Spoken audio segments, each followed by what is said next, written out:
All right, guys, let's do this again. Today we're talking about Being Unstoppable, Conquering Your Everest by Sean Swarner.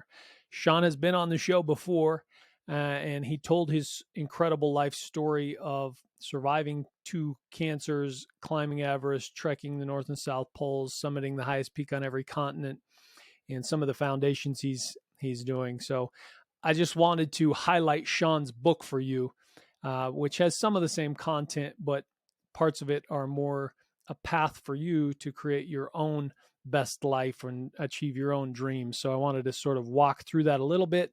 And we have a lot of new listeners. And so if you haven't listened to that one, that's called Conquering Your Everest. It was recorded about last February or March, I think, because Sean went to Mount Kilimanjaro in February and then he jumped on the podcast with me. So it was probably in March. But Conquering Your Everest, go check that out. Sean's a very cool guy. And he does a lot of things to provide opportunities for you to join in the fun, whether that's contributing to the cancer projects that he's got going on or helping someone climb Mount Kilimanjaro, or if you want to join that. And then also he's got a thing that he calls the Big Hill Challenge, which I think is something worthwhile. So Being Unstoppable. Let me just read a little bit about him. I know that I just recapped some of it, his life, but it says, Sean Swarner is a philanthropist, author, and keynote speaker. He's a 2-time terminal cancer survivor who has dedicated his life to helping others reach their full potential. Sean created Cancer Climber with his brother in 2001, a nonprofit organization that pays for and travels with cancer survivors to climb Mount Kilimanjaro. Sean's passion for climbing and adventure blossomed after becoming the first cancer survivor to summit Mount Everest. Since then, he has climbed all 7 summits and has skied to both North and South Poles, making him the first cancer survivor to complete the Explorer's Grand Slam. He accomplished all of this and completed the Hawaii Ironman, all while having only one functioning lung. His adventures and passions have captured the attention of millions, and in 2017, a team followed Sean to the North Pole and made a documentary about him and his triumphs. The documentary True North was released on Amazon Prime. In 2018, Sean was voted one of the top 8 most inspirational people in history and was the recipient of the Don't Ever Give Up award presented by the Jimmy V Foundation and ESPN. He splits his time between Colorado and Puerto Rico with his wife. So Sean's a pretty amazing guy. He's a very cool person. I'm honored to have met him, and one of these days I will climb Mount Kilimanjaro with him. Sean, if you're listening to this one, don't give up on me, buddy. I will climb Mount Kilimanjaro with you one day. So if you are also interested in climbing Kilimanjaro, you can go over to Sean's website and check that out. He does a trip every July, and I think as of the last couple of years, he's been going in February too. So there's a few opportunities to try and make that happen, though he does take small groups, so plan ahead of time. So Sean talks a lot about being in a positive mental state in his book, and we're going to get into that. But I want to mention to you guys one way that I keep myself focused, and that is through Magic Mind, this little 2-ounce fluid shot of goodness here. Some people like to take it with their coffee or their energy drink or something. I think it's a perfect shot by itself. It's just got a perfect amount of caffeine for me. It's got other things that help extend the life of the caffeine and also sort of relaxing agents. So you got 2 different things going on at the same time, but it's got matcha to boost your energy, adaptogens to help you relax, nootropics that keep you focused. And so when I'm in one of those modes where I just don't really want to get the things done that I should get done, Magic Mind seems to bring me back to earth and helps me focus in and get all my to-dos done. And I've really enjoyed it. So if you want to try it out and have the same benefits that I experience from Magic Mind, go over to magicmind.co/the life you want and use the promo code THELIFEYOUWANT20 with the number 20 on the end, the life you want 20, and get yourself a discount on your first order of Magic Mind, and let me know what you think about it. It's been awesome for me. Hope you enjoy the same benefits. So let's jump into Being Unstoppable. Give you a few highlights, a couple summaries. Hopefully you'll be inspired to to purchase this book and read it for yourself. So Sean, a very good childhood, pretty typical American family, good parents, exploring, adventuring as a kid, and then suddenly when he's, I believe, 13, he's diagnosed with stage 5 Hodgkin's disease, which Hodgkin's disease is basically a cancer of your lymphatic system, which is, basically your immune system. Your lymph nodes are all over your body. Your lymph system cleans your body, fights illnesses and all these things. And so this is not a good thing for him. He's basically given 6 months to live, and he has to fight cancer as a teenager while all his friends are out, starting to flirt with girls and adventuring and being idiots together. He's losing his hair, going through chemo, fighting for his life. So he says right here, I began talking to myself again about what my options were at this point. Came down to two choices: either fight for my life or give up and die. So I can't imagine being 13 years old and faced with that type of a decision to make, which is pretty incredible for Sean. So after this, he's going through the chemo. His hair's falling out. He describes this scene in the shower where the drain's plugged and he's just devastated at what's going on and sort of feeling a bit broken, right? Which you can only imagine. But he later says, it took a long time, but eventually I decided that no matter what I looked like, I would always remain true to myself and who I was raised to be. Cancer could take my hair, it could even ruin my body, but it would never take my mind, my sense of humor, or my determination to make it through this and get my life back. I had cancer. There was nothing I could do about that, but deal with it and focus on getting back to being normal again. Having these constant positive thoughts and affirmations flowing through my mind overwhelmed the negative thoughts and pushed them from my brain. I continued to visualize and focus on the end, getting healthy and normal again. Every night, I would picture myself swimming again, coming out of the water a champion. Every time I had a treatment and the cool toxic chemicals were pumped into my veins, I would visualize the chemo going into my body where a battle of epic proportions was taking place. Throughout the book, he talks about his mentality. When negative thoughts came in, he would try and pass those along as quickly as possible and replace them with positive thoughts, trying to focus on what he could control, his future, visualizing himself a champion, later visualizing himself on Mount Everest. He's big on sort of deconstructing what it is, that vision that you have, what are the steps you need to take to get there, and doing what you can. Nearly a year went by as I battled the cancer. These were some of the hardest days of my life. I gained about 70 pounds and lost every strand of hair in my body. I lost myself. In a way, I lost my life for a while. But he has this goal of getting back to swimming. And when he gets in the pool, he was super pumped. He was excited. Felt good to be in the pool. He took the first few strokes and felt good.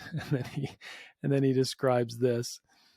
The first couple of strokes felt great, slow but great. The feeling didn't last long, though. After swimming down and back the length of the pool just one time, I was out of breath and exhausted. One time. My heart felt like it was pounding out of my chest. My arms felt like they had fallen off and sunk to the bottom of the pool. I was so frustrated. He had to use the ladder to climb out of the pool. He was just too weak. And I can relate somewhat. I ruptured my spleen as a young teen, and I was told by the doctors not to get my heart rate up at all for 3 months. And so I didn't go to school for like 6 weeks or something like that. And then I finally went to school, but was still inactive, had to change all my classes. So I couldn't be in PE or weights or any of that. And eventually I got released to play basketball the day before our first freshman basketball game. And so I went from being as intentionally lazy as possible to playing a basketball game where the intensity is kind of at its peak, right? And I, within a very short time, was waving at the coach, just huffing and puffing, saying, "Coach, you got to take me out." Like, I could not breathe. I was dying. So when Sean describes this moment, jumping in the pool and excited to go do his thing and like being exhausted after a tiny little moment, I hear you there, buddy. It was awful. Just prior to that, he says, I had a temperature of 108 at one point and had an out-of-body experience where I floated above my body with the Grim Reaper and saw my own corpse lying on the bed below. Creepy experience for a young one. So I'll let you read about his retraining to become a swimmer again. Pretty inspiring how dedicated he was. Fast forward, he says, as he was trying to sort of reintegrate with normal life, all his friends and stuff were so concerned with silly things like fashion or shoes or girls or whatever, and he just sort of didn't relate all that well. Maybe this is my own opinion, but just sort of like his experience with life or death choices being made at a young age, he maybe matured faster and was more determined to be a good person and focus on things that really mattered in life rather than what shoes you had. So kind of a strange transformation for a young kid.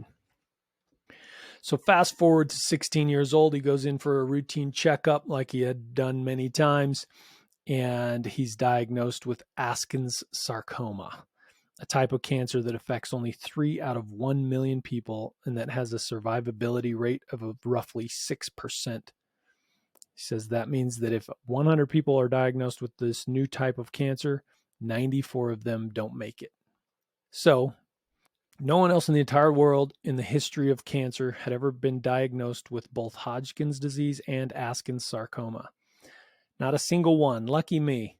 There was no precedent, no protocol to follow. I was about to become a medical guinea pig, pumped with a chemical cocktail that had little chance of ridding my body of this deadly disease. That was if I made it past the next 2 weeks. 14 days. That's all the time I was given to live. Can you imagine being 16 years old and told you have 14 days to live? Soak it up, buddy. 14 days, make the best of it. That's just insane. So this time, the cancer's so aggressive that the treatment was obviously also very aggressive. So in order to not basically give this kid more PTSD than is necessary, he would come to the hospital on Monday. They would put him in a coma. They would do his treatments throughout the week and send him home on the weekend.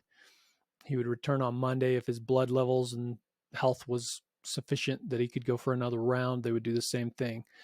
So he basically was in a coma for most of his 16th year of life. He says he doesn't remember hardly a day of being 16 except for the month of September. Fast forward, he goes to college. He's trying to find a degree. What's his path in life? He changes his degree. He's working on a PhD. He's bartending at night. He's just living on kind of two ends of the spectrum, partying a lot. He's not feeling very like emotionally or mentally charged by any of these things, and eventually determines that like he doesn't see the path for him, but he's going to have to make his own path. And that's when he starts coming up with some things like, maybe I'll climb Mount Everest. And that's where the book goes, his journey to climbing Mount Everest. He and his brother moved from Florida to Colorado, and they live in a campsite, camping in a tent and cooking over an open fire while he trains hiking these big mountains, because Colorado has some mountains that are 14,000 feet. And so he's hiking with backpack full of rocks. He's hiking in the cold in shorts. He's carrying snowballs in his bare hands to try and acclimate himself to altitude and extreme temperatures. In the meantime, he's calling companies trying to get sponsorships to help him fund this Everest adventure. Last time I talked to Sean, he told me that the cost of this trip is about the cost of an expensive car. And so it's not cheap. And he really didn't have money at the time. Neither did his brother. And so they're doing this together.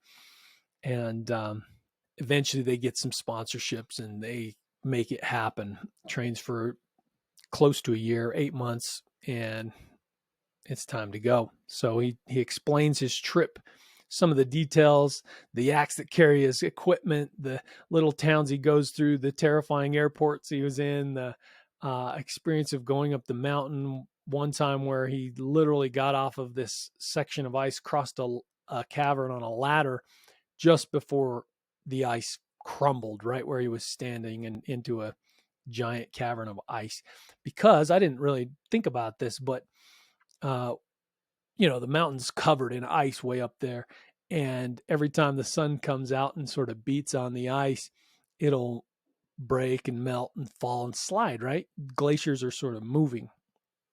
I knew that, but I didn't really think about it. And apparently this glacier moves like 4 feet a day, and parts of it fall off and crumble and things like that. And some of these caverns are just hundreds of feet deep. And so it's pretty risky, not just because of the altitude, but because of the moving, falling, collapsing terrain that you're climbing. So pretty wild. So you get to know a few people while you're there, because there's base camp, and then you go up and establish 3 different camps of your own to sort of acclimate to the altitude and get your gear ready and things like that. So it's like a month-long deal going up and down this mountain, and eventually you make a run for the top. Well, you get to know some people that are both going up and coming down.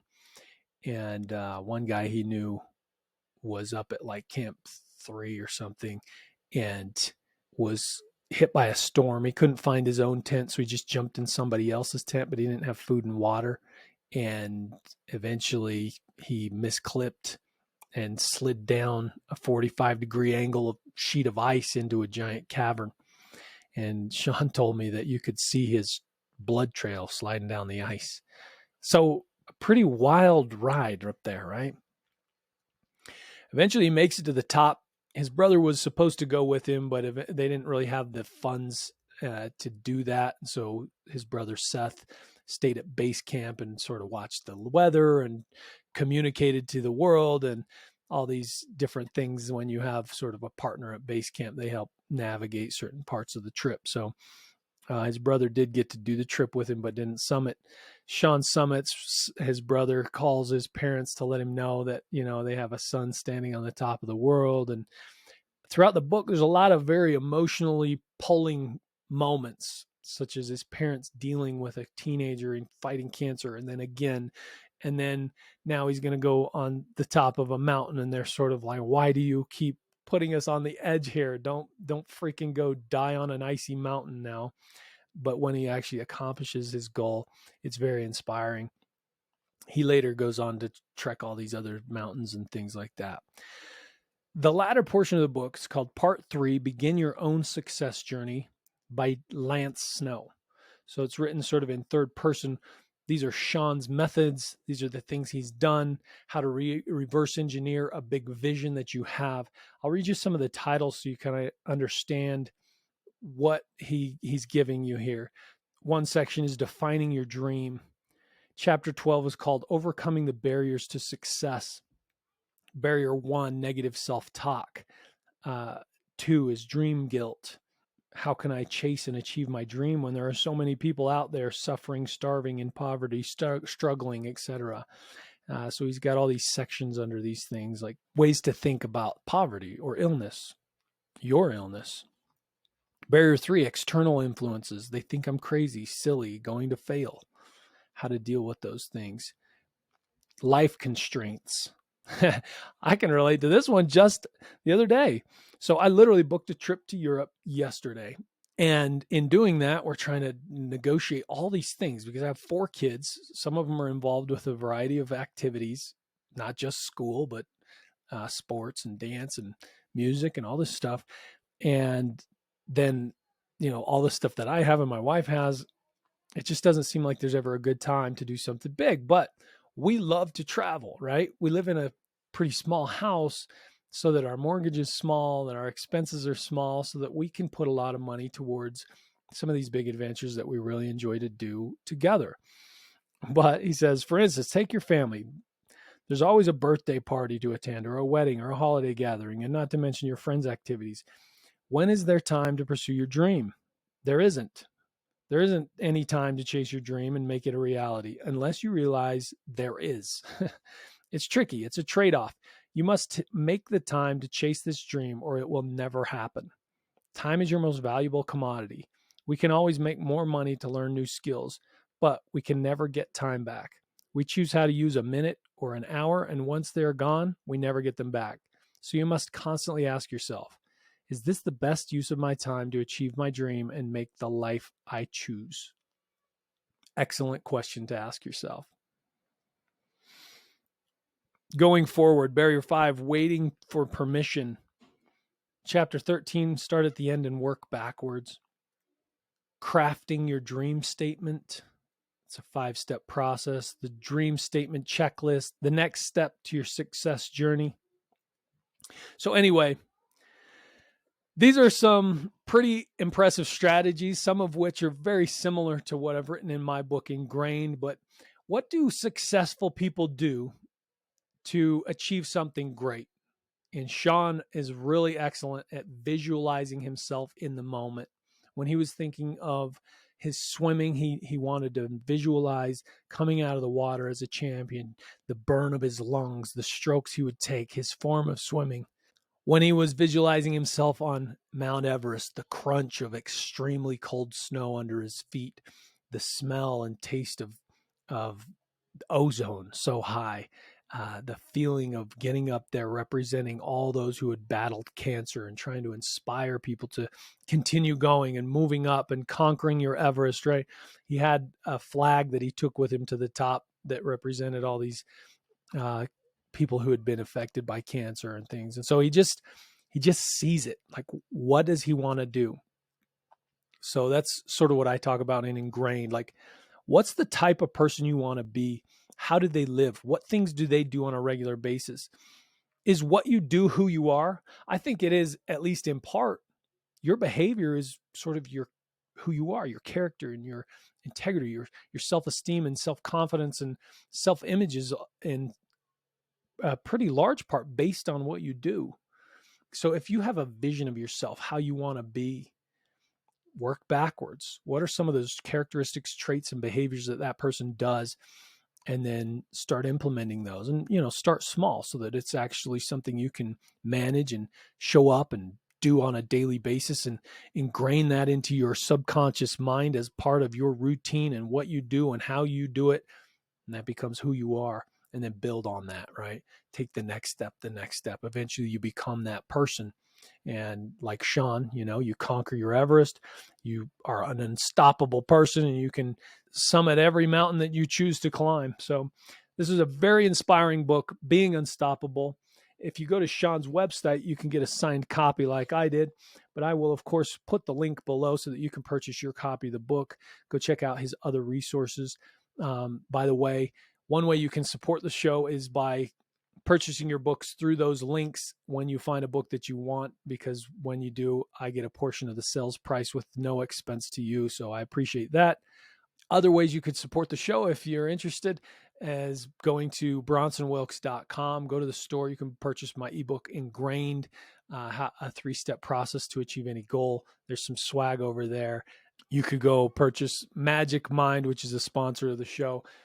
And of course, the easy and free way is write a review, share this content, share your favorite episodes, help us reach a broader audience, because that helps us immensely. So I appreciate you guys showing up. Go check out Being Unstoppable by Sean Swarner, and we'll catch you on the next one.